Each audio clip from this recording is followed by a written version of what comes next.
Okay, what's going on, everybody? My name is Mangg. Welcome back to Hanging with Mangg.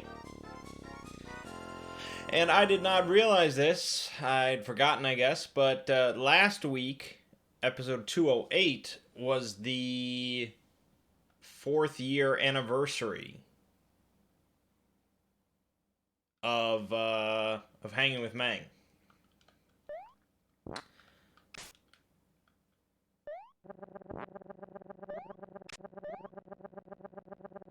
And so this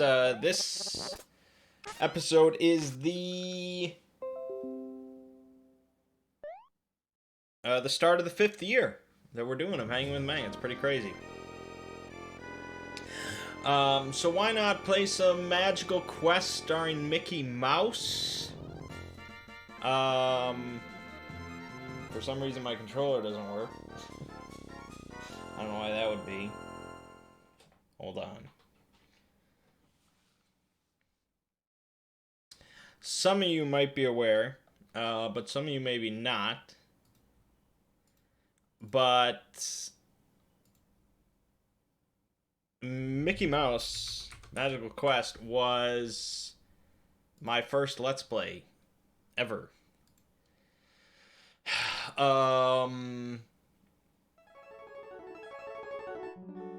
Which is kind of funny because I got into Let's Plays because of Dave the Usher, and I mainly watched his Let's Plays of RPGs.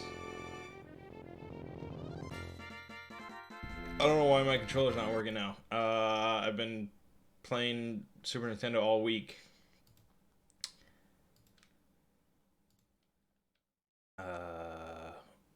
Okay, that's weird. There we go. So, I was a big fan of RPG Let's Plays at the time, but for my first one I decided to go with Magical Quest, which was not a game I was super familiar with, although I did enjoy it. But I figured it was short enough, it was simple enough, I could probably handle it. So, that was my first Let's Play. That was my first serious attempt at making a video on the internet.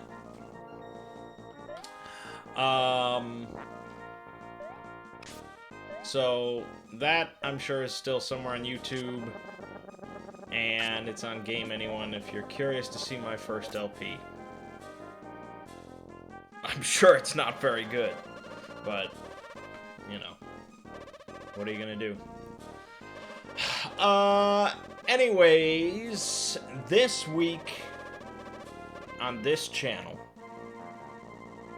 we finished up Doom. Doom is now done. So now it's just on hold until I'm ready to do Doom 2. And we've got Shadow of the Tomb Raider, which is now half done. There are 10 episodes total. So, Shadow of the Tomb Raider, of course, is going to continue this week into the following week. And now we're going to return to Final Fantasy IX. Hopefully the break there is not too jarring. Everybody's forgotten what's happening with Final Fantasy IX. And then we'll see where we go from there. We'll see where we go from there.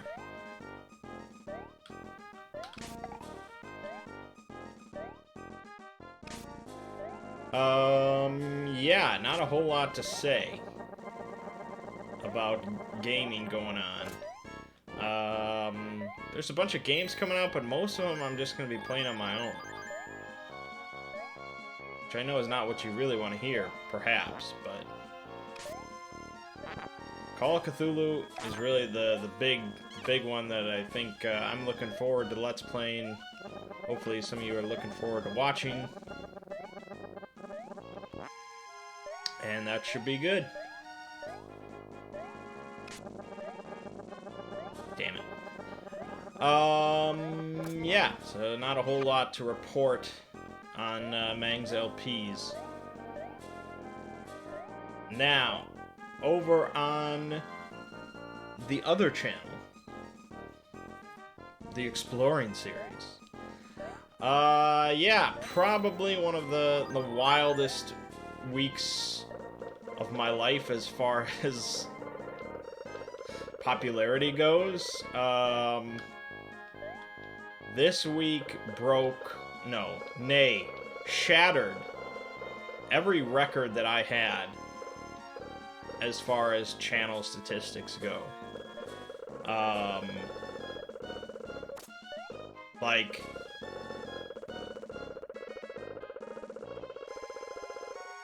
it disgraced every statistic I had prior. This week was just absolutely nuts.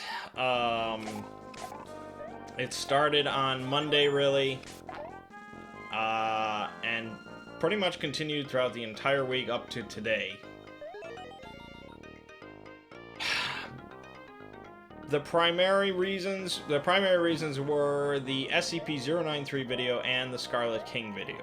Both are doing really, really well, with the 093 video doing a bit better. And really, you're just not entirely, obviously, there are other factors here at work. But the YouTube recommendation algorithm or whatever is a big deal. You're either in or you're not. You're either being recommended by YouTube's system or you're not. And I have videos that are not really recommended that much. And they, like almost any of the Celtic mythology videos, they're just not being recommended. And I don't know exactly how it works. I don't know if anyone knows how it works. YouTube does not want you knowing how it works. But it's kind of like, a fire. It just sort of spreads and goes, and then boom, boom, it just cascades on each other, and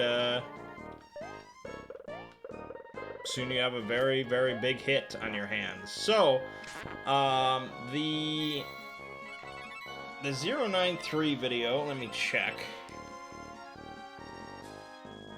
is currently sitting at 255,000 views. I uploaded that video, let's see, it wasn't last Monday, so it was nearly 2 weeks ago, but still, nearly 2 weeks, under 2 weeks, 255,000 views. Scarlet King, which I uploaded 6 days ago, or posted publicly 6 days ago, is at 175,000 views. That's absurd. For me, that's absurd. Now, some people get that in a day, or whatever, or an hour, blah, blah, blah. But, yeah, for me, that's really insane. And for a lot of channels, that would be insane.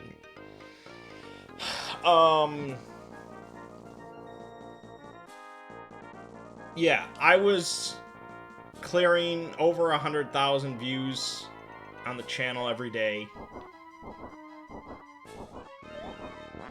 And keep in mind, my normal standard metric before this, like, I was happy getting 24,000 views on the channel a day. That would be a solid day in the past. So, yeah, to get, like, a 4 or even 5 times bump on that is pretty nuts. Pretty much every day this week we made at least 1,000 new subs. One day, the big day, we got over like 2,000 subs. 2,000 subscribers in a single day. You know how many countless channels don't even have 2,000 subscribers? It's just really crazy to wrap my head around.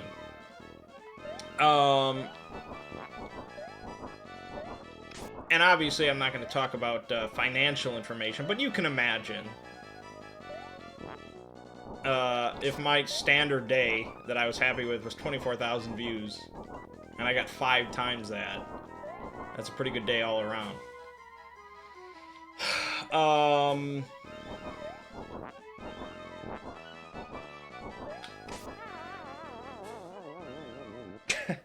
Yeah, so pretty wild week.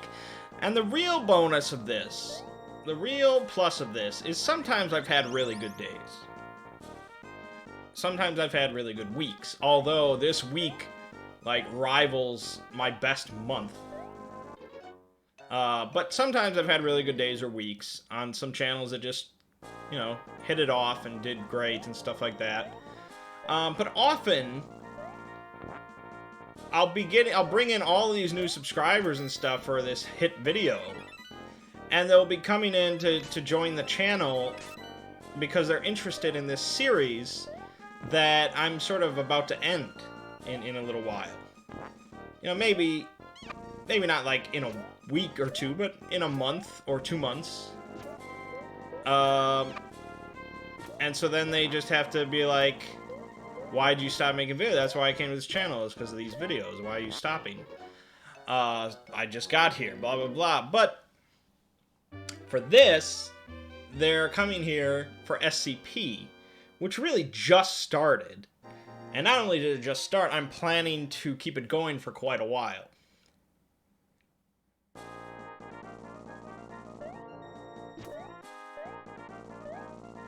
Now look, this exploring series bit, it was built on me wanting to, it was built on me wanting to do Cthulhu Mythos. And then seeing the popularity, I decided, okay, I can do all sorts of stuff.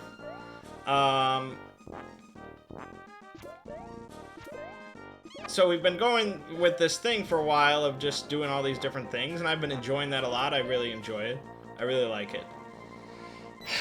But like I said, this shit puts everything else to shame as far as just surge of popularity.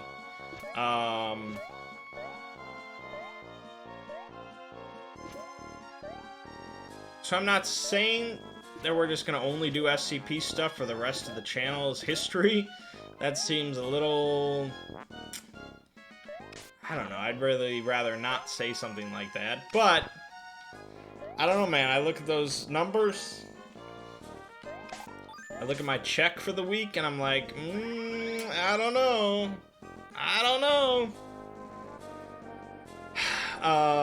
So yeah, we'll definitely be keeping it going through Christmas, you know, until 2019, definitely.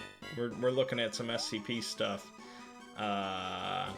Because people are going to get some nice Christmas gifts this year.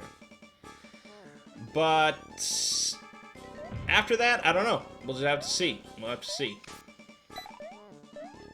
Obviously, there's a shit ton of content that I can work with.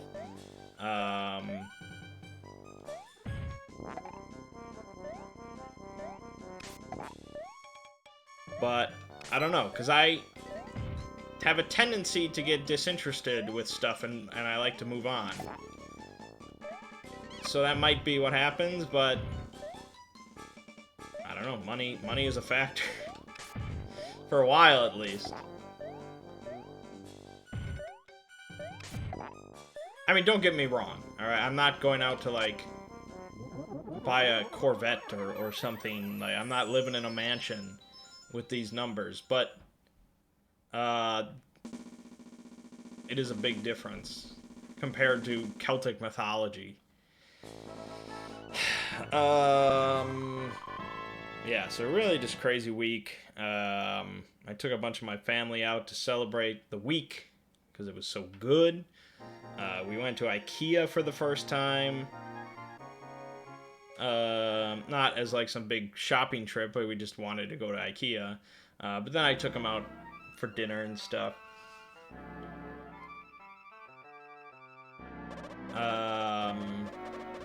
And since I went to IKEA for the first time, because one just recently opened up here over in Wisconsin, about 20 minutes from us. That was my first time going to IKEA, and I figured, you know what? A great SCP video for me to make now would be the one about an IKEA. And so that's what we'll be releasing later this week on Thursday. Be a short video about SCP-3008, which is the Infinite IKEA.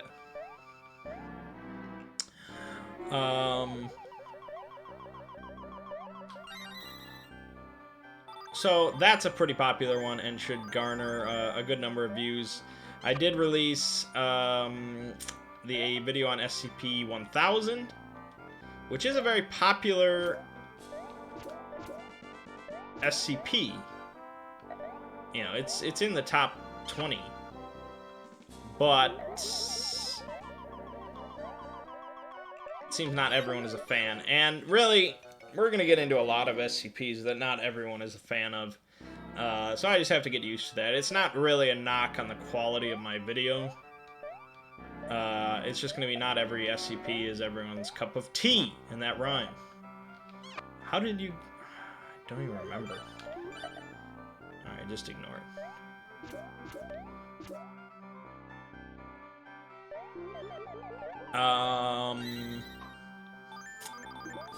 Yeah, so then tomorrow will be the video on the Davites, who are a pretty interesting civilization in SCP universe.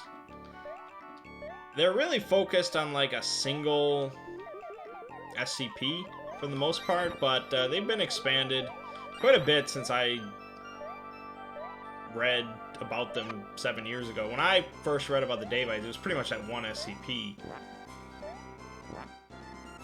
So I have this nagging suspicion that I feel like I'm missing some huge piece of the puzzle that should be in the video. I don't know, every time I check, I feel like this is a decent... Oh, shit. This is a decent... Fuck. This is a decent summary of the Davites. And of course there are things missing. There are things missing in every video I do, for the most part.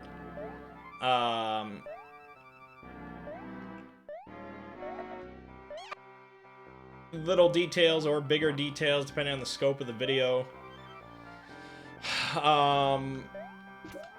Damn it. But I don't know. We'll see. I think it's a decent video.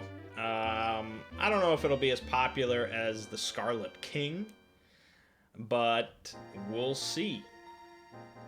You know, you get all these thousands of subscribers that are interested in this series, they're most likely going to click on new SCP videos that I do.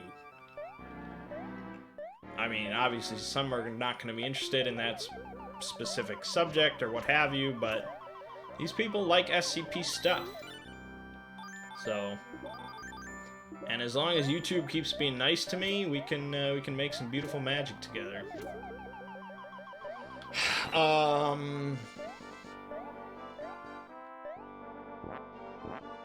So yeah, it's pretty wild.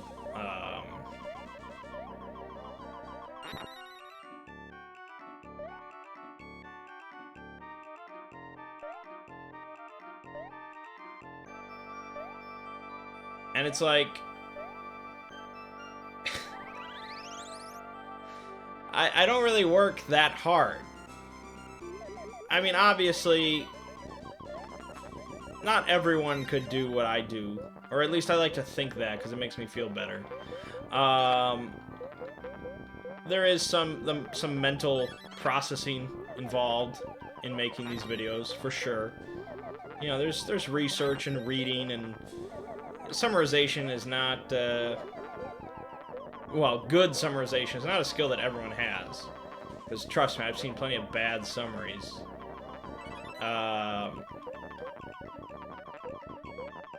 So, you know, I work on these videos, obviously. But compared to plenty of, like a single mom working 2 jobs and raising kids, you know, some crazy shit, like, I don't work that hard. And so, like, Monday, while I'm just sitting there playing, like, Call of Duty, for a whole portion of the day, I'm just making money. That's one of the craziest things about YouTube, is you're constantly getting money. Even while you're sleeping. And when you break it down to an hourly rate, it doesn't sound impressive, but when you think about you're making that hourly rate while you're sleeping. Not to make any of you feel jealous or anything. Like, I fell ass backwards into this channel.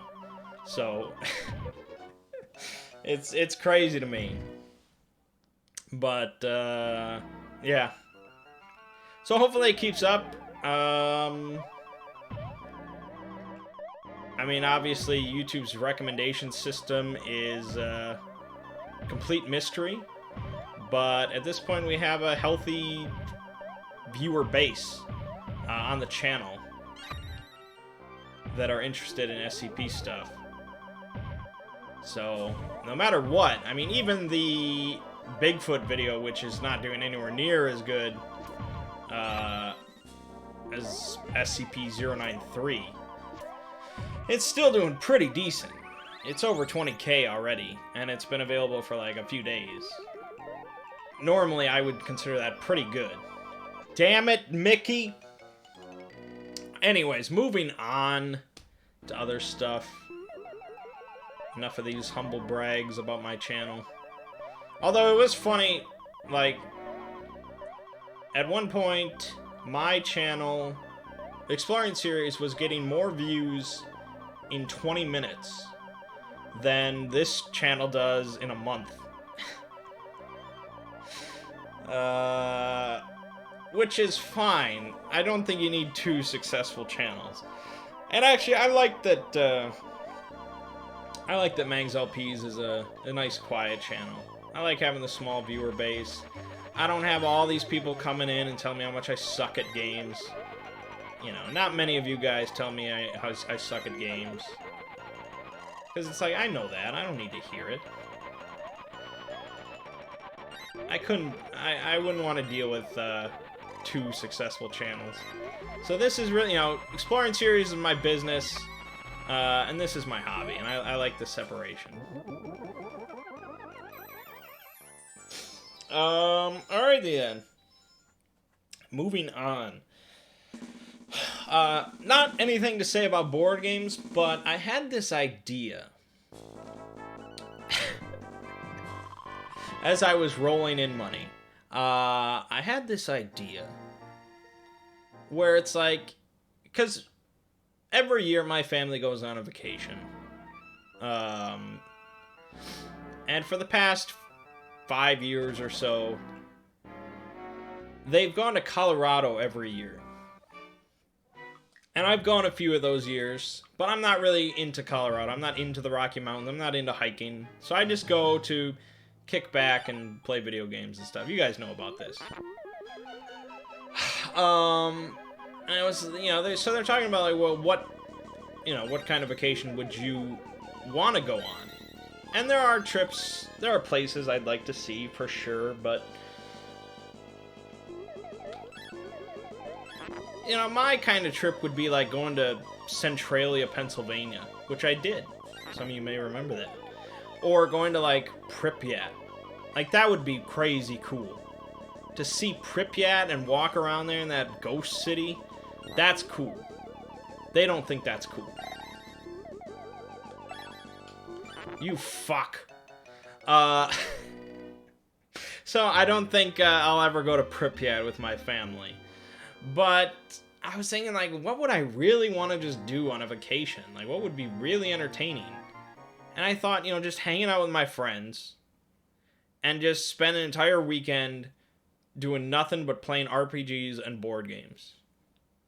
And grilling out and drinking and just, that's it. I mean, of course, emphasis on RPGs over board games, of course.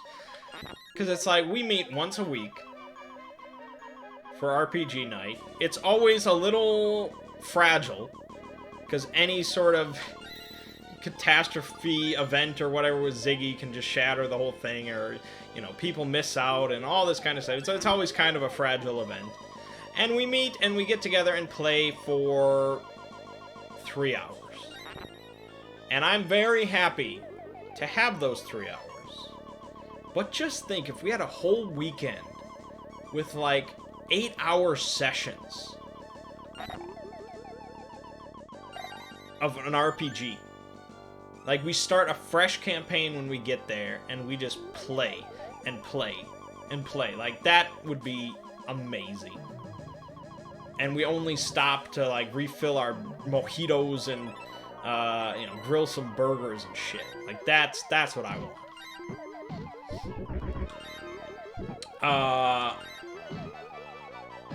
And so I brought it up to the guys. And, of course, once I informed them that I would pay for the cabin, most of them were on board. Actually, they're all on board. It's just a matter of figuring out a date. Right now, very tentatively, we're planning a weekend in November. Because it doesn't really matter if it's cold, I don't think. We can all just bundle up with our character sheets. But we're waiting to see if people are all free, because we want everybody there. And, yeah, we'll see how it goes. I'm pretty excited for the concept. I think it would be just a hell of a lot of fun. I have no problem paying for the cabin. I got money to throw around. Not because YouTube is just so nuts. Just because I have a lot of expendable income. I don't do anything. I don't really buy that much or go anywhere, so it's a lot of expendable income.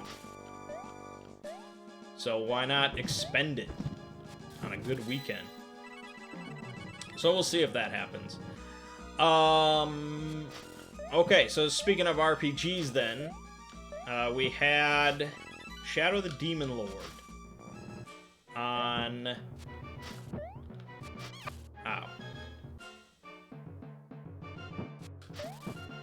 on Monday.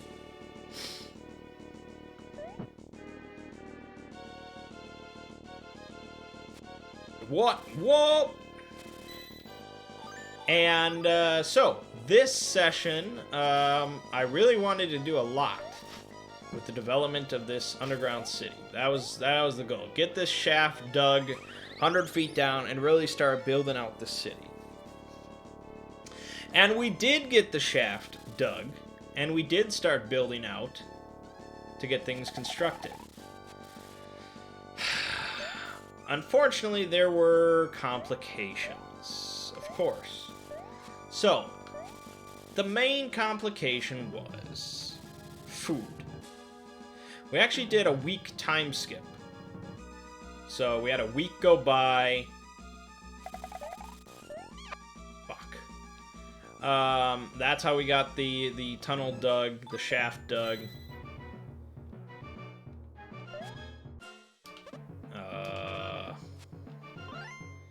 And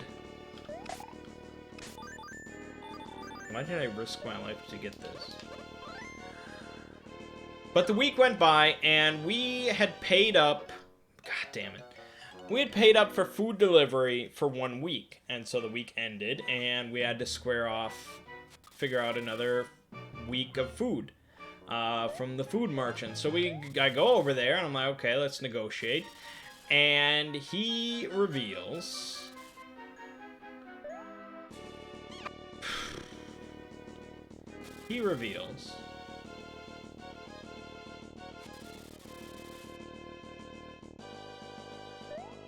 that the bloom is really causing problems.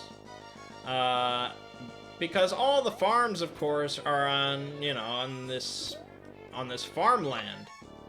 Away from the town. And so that's where the bloom is really causing the most problems. And so what started out as rampant production, rampant crop growth and stuff like that, has sort of extended into just complete overgrowth and failure to produce anything of value. And the bloom is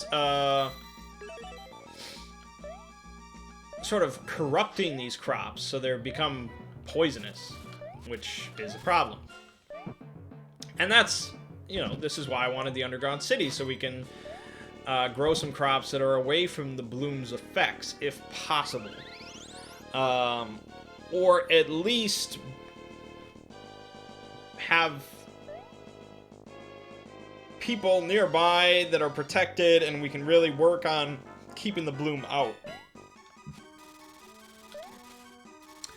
Um...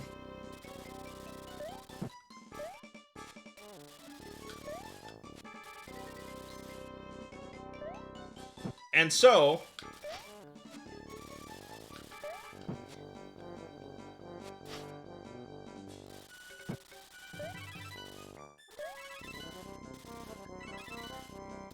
Oh, there we go.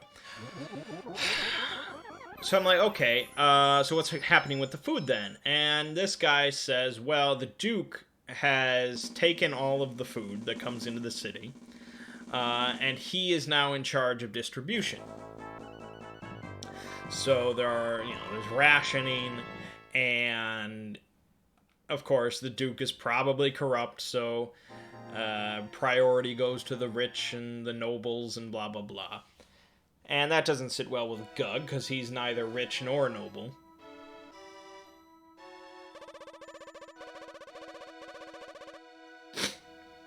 And so, I see nearby, there's a huge pile of all this food. And there's a bunch of guards nearby, and there's a big line of people trying to get their portion of the food.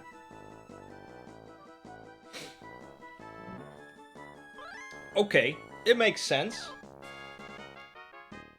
But Gug doesn't like it. He wants all the food. He wants control of all the food. Now, let me be honest here. There are a number of ways to get this food in our possession. All right, there is. And a few of those ways are very simple and very likely to work. Very good plans. And then a few of those are a bit dumber and really only possess entertainment value while playing an RPG. And an actual logical person would never actually do any of these. So let it be known that I could have gone with one of the logical plans. Alright? I could have. But I like having fun. I do. You know, I'm not always super serious, plan out everything, business, just for the goal of winning.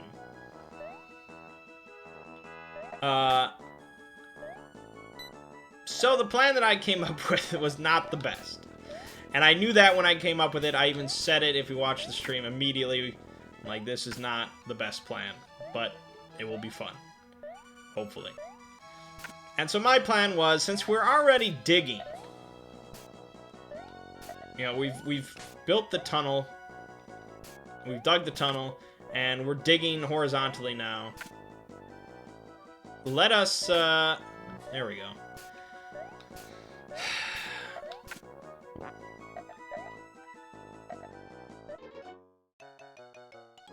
Let us dig underneath the market where all the food is. And then dig up. And cause like a sinkhole to happen. And have all the food drop into a giant net. Thomas said this plan sounded cartoonish. And he was right. It is cartoonish. But that's why it's fun.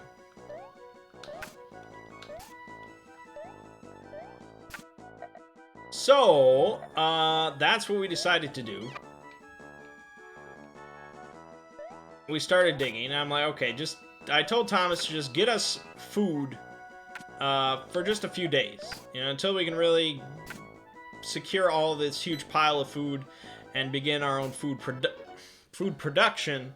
Just get us some food for a few days. So he goes out and he pays peasants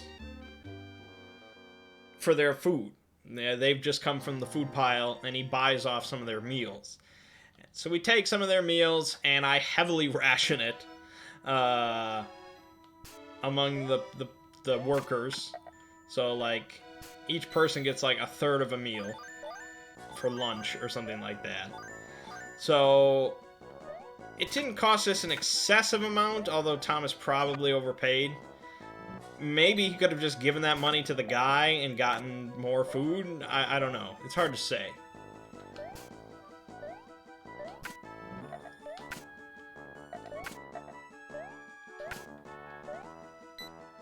Fuck off, B.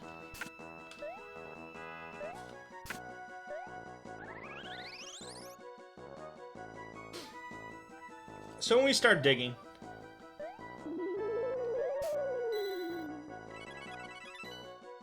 and so I'm looking, I'm over at the market doing something, and I'm like, what happens to the food at night? And I guess they keep, like, a crew there at night to watch the food, which makes sense. It's a food crisis. And, yeah, we could have just stolen the food at night, or something, you know, something like that. That would be a very traditional plan that a lot of people would come up with. That's very boring to me.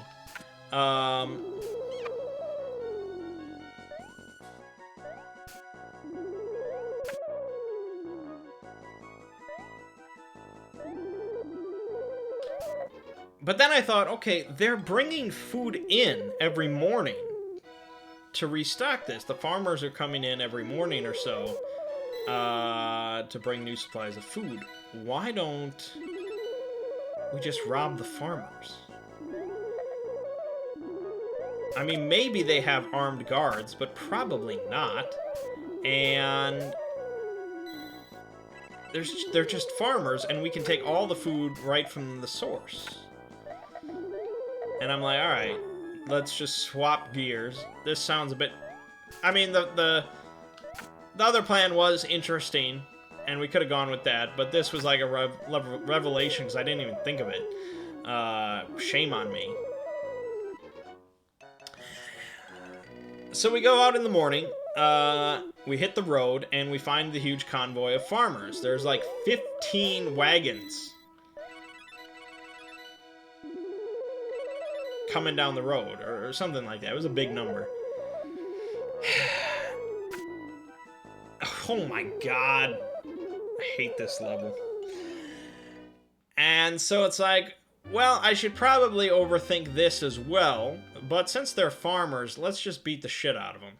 So I just park in the middle of the road, and I set up a bolt thrower or two, and we just start attacking the farmers. Turns out we rolled really shittily throughout this entire combat. It was looking kind of grim for quite a while. But we took care of the farmers. We got most of the wagons filled with food. Like, we got a lot of food, to say the least. Ugh. We got a lot of food. We take the wagons back to town, and we get stopped at the gate. Because the food distribution guard, the main guy in charge, obviously he's a little perplexed because the food did not arrive. So he was waiting at the gate with a whole bunch of guards to find out what exactly is going on with these farmers, because this food is pretty important, obviously. And so who shows up but, like, the three of us. There's just no... I think I have to extend the rope. Hold on. There, oh, there you go. But there's a limit, and if you exceed the limit, you fall. Look at... There's no swing there! Oh my god.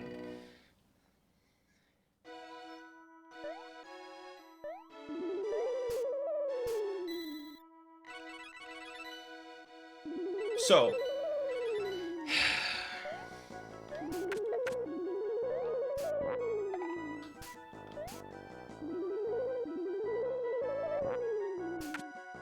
So three of us driving like 15 wagons or 13 wagons, something like that. And with all this food.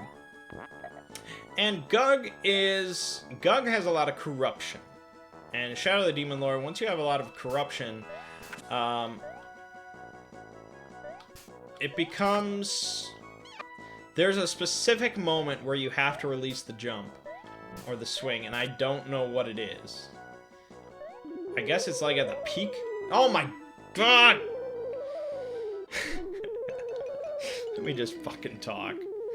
Ah, damn it, Mickey. All right. So corruption starts really limiting or it starts affecting your social interactions because people can just sense and see and smell the corruption coming off of you, and they don't like dealing with you in a polite manner. So whenever Gug really has to negotiate or persuade or whatever with somebody, he has to first make an attack roll, I guess. I don't know if this is the official rule or if Ziggy misread something. I don't know. Because I think the book says like you make social attack rolls with one Bane, or something like that. I don't know. He decided this, and so whatever. So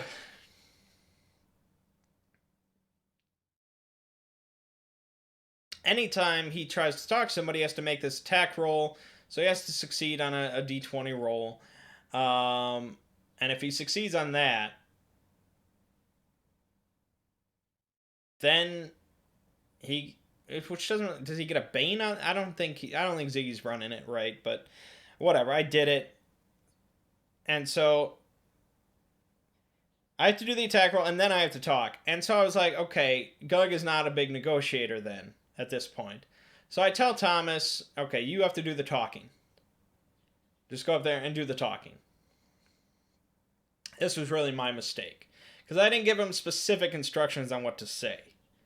I keep having this confidence that he can say the right things. And then for some reason it never works out.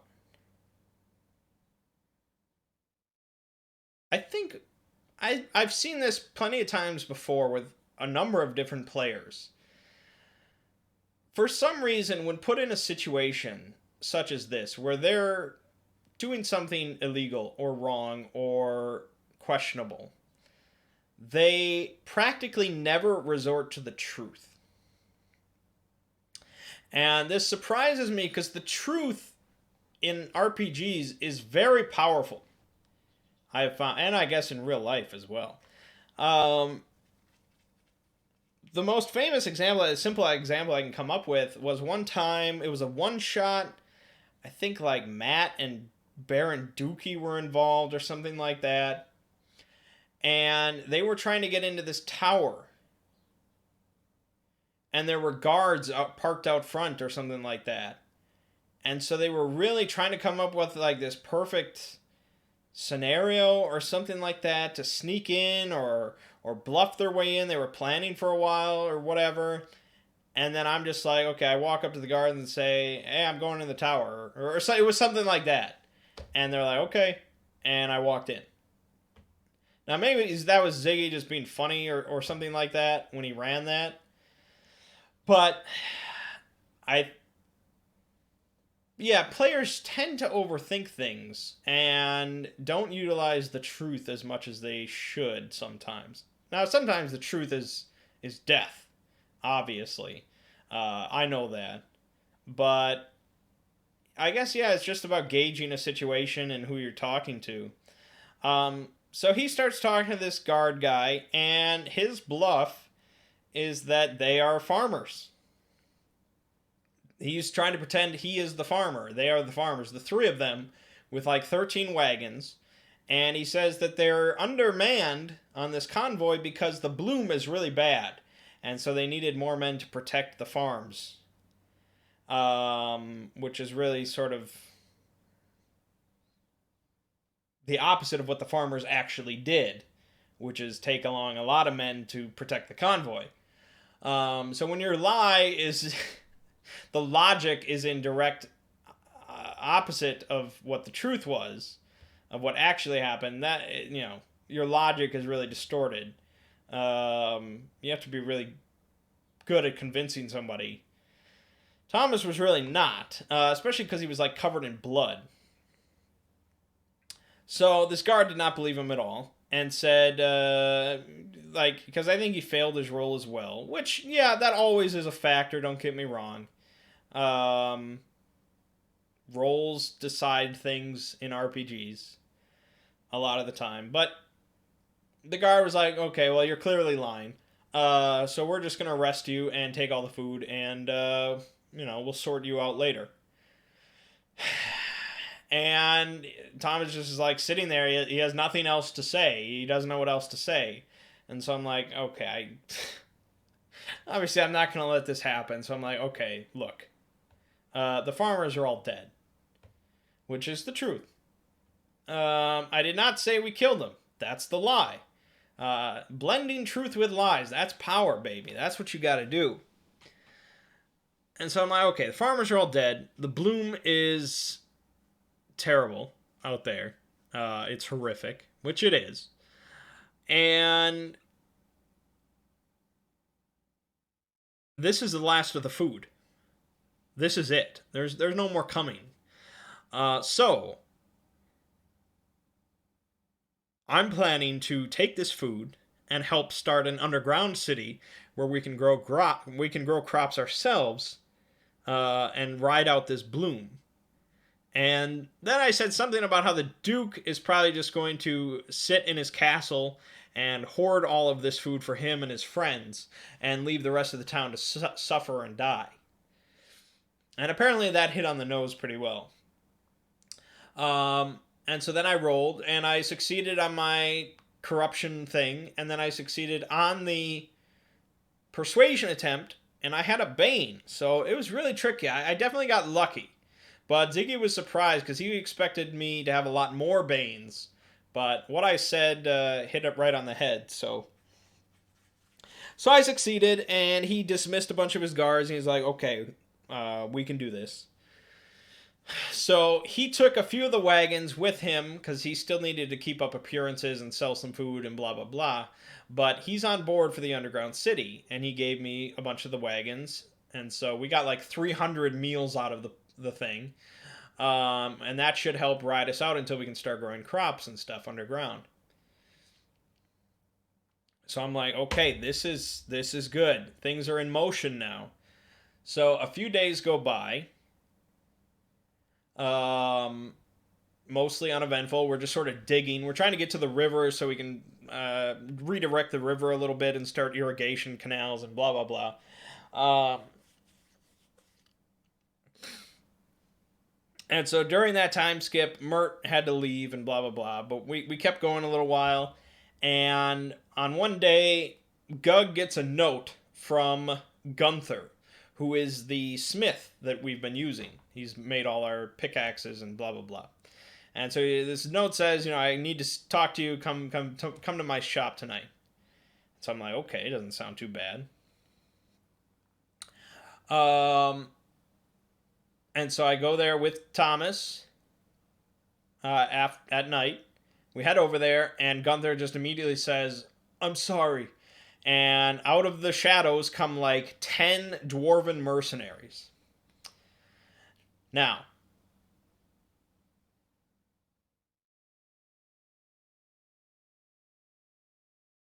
early in the session, when I was talking to the food guy about our deal of delivering food, he mentioned that a bunch of dwarven mercenaries from Khazargard had arrived in town. And I was like, oh, why are they here? What are they doing? Blah, blah, blah. And he didn't know anything.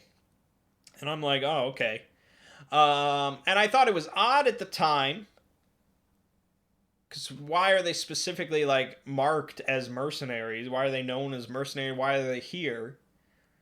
But I got so caught up with the food planning and the digging and all that, which makes sense. That's what Gug was thinking about.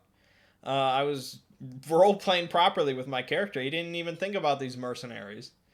And then there they show up at the end in Gunther's shop. And so, of course, they'd forced Gunther to deliver that note or whatever. And they were going to kill me. And since Thomas was there with me, they were going to kill him. So if I had ran immediately, it's possible I could have survived. Maybe. But the funny thing is, the really funny running joke of this campaign, if you haven't been watching the videos, I know a spell called Rend. I think I might have talked about this already, but Rend is a destruction level 1 spell that does 3d6 plus 1 damage. And you can know that at like level 1. So that's huge. Even at this point, like level 4 or whatever, it's still a lot of damage. And, you know, it's just an attack roll. You just roll your attack roll, you take 2 damage for casting it, and if it hits, you do 3d6 plus 1 damage. And if you roll really high, you can do 5d6 plus 2 damage or something. It's crazy. So in every combat that I got involved in, I tried to cast Rend. Sometimes multiple times. Not once throughout that entire campaign did I ever land a Rend. Every single time it failed. And since I took 2 damage regardless, I took a lot of damage throughout that campaign, entirely due to Rend missing. So that became a real running joke that I never once missed. And so I'm like, all right, I'm facing down all these mercenaries. Maybe if I just make one explode right away, the rest will be real scared. And so I tried, and I failed. And they start shooting crossbows at me. And I'm at like 3 health. And I'm like, okay, if I run, I'm going to get just dead. I have 1 action left. One last thing. I'm going to cast Rend. And I failed. Of course. So, not once did I ever get to cast Rend. And, of course, they butchered me. So, Gug is dead. Irreversible. Permanently dead. Thomas, however, had an ability that whenever he took damage, he went invisible for a turn. And so he went invisible. They butchered me. He hid. And I guess they didn't really look too hard for him. They just kind of moved on. They killed Gunther. But before they killed him, Thomas managed to change his shape into Gunther. So he was Gunther. They killed the real Gunther. And they moved on. And that was it. That's how we ended the session. So now Thomas is looking like Gunther. The real Gunther's dead. Gug is dead. And that's it. Now, the thing is, these dwarves, obviously, were sent here from Khazargard because of our actions in the first session. Because we had killed all those guys on the train, including the Dunbar guy. The main Dunbar guy that was on the train with us. He was an important dude. And so, because we had killed him, they had sent these mercenaries.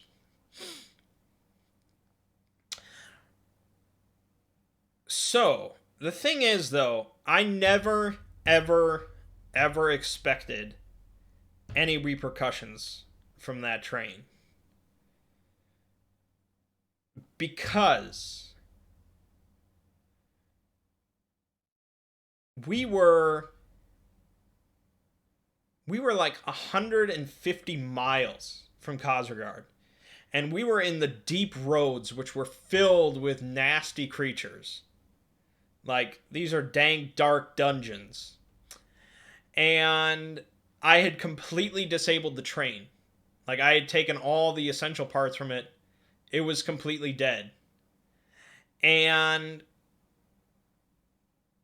Ziggy said that, like, the guys that went with us, the dwarves that went with us, that, like, disappeared in the night, apparently they, like, got back to Khazargard or whatever and told them what had happened, and so they sent mercenaries after me.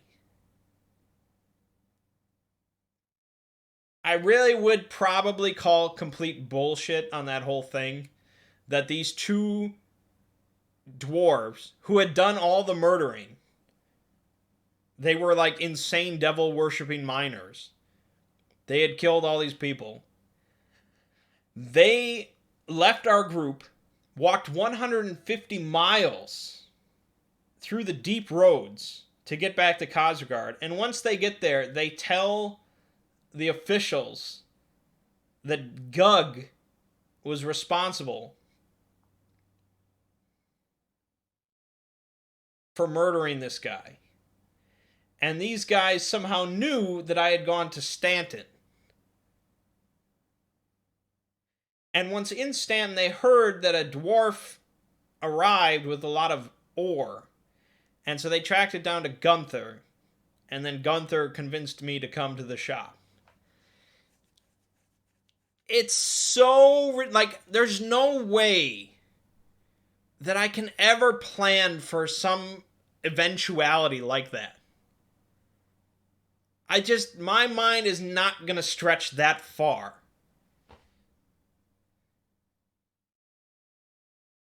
So it's a little bullshit. It really is. And I guess when the Dwarven mercenaries first arrived, I should have looked into it, but I didn't even enter into my mind that these guys were sent from Khazar to kill me for the Dunbar thing. That just seems so far-fetched. Like, who are those miners that walked 150 miles through the deep roads just to tattle on me, even though they did all the killing?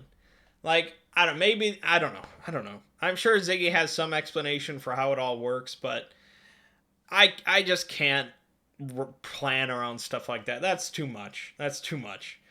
Because I don't want to be the guy that's just so paranoid about every action that I do that I'm like, oh, I got to think about stuff I did 5 sessions ago, because who knows, it might, in some freak occurrence, come back at me. I'm not that upset about dying, because, characters die. It happens all the time. It happens to Phil every session. But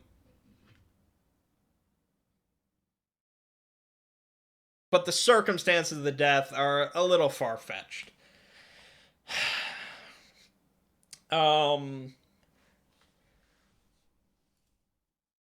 So that was it. That was Gug's death. If I had known the Dwarven mercenaries were there to kill me, then I could have turned into like Batman. Then I could have planned out a full fucking ambush and execution of these mercenaries. And that would have been awesome. So I'm kicking myself for not looking into the mercenaries a little bit more, although I had a lot of things to fucking juggle with all the food and the mining, and, my assistants are not entirely helpful at all times. So I should have thought about it and maybe sent somebody to just go check on these mercenaries and see what's going on. But yeah, I guess I was preoccupied. I mean, if Ziggy would have thrown me a bone and had some like guy come up to me and he said from the tavern and said he heard these mercenaries mention the name Gug, that would have been really awesome. But I guess I didn't spend enough time building a network either. Gug was juggling a lot, and I guess he got something coming back from the past like that. It's gonna just bite him in the ass. So it's unfortunate because there's no way the city is happening. The underground city is happening now, which is really a bummer because I had a lot of plans in mind, and it would have been really sweet. And it pretty much entirely hinged on Gug existing. So it's a bummer, but I guess we'll do a dramatic shift now and move on. Because I whipped up another character, I did the random care gen, and I ended up with this super just horrible, deformed goblin creature that lives in like a basket. He's like basket case. And he's like a horrible monster inside and out. He has no redeeming qualities whatsoever. And so I was like, I can't play this character. This is no good. This is no good.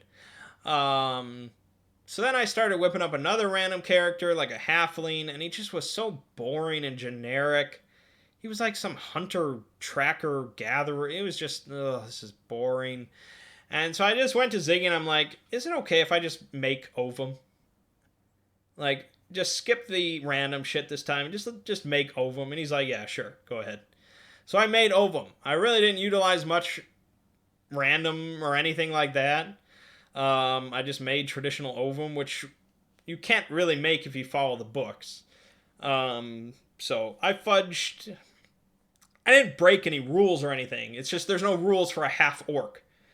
So I'm just like, okay, I'm a half orc, whatever. I just took the orc stats and I'm a half orc.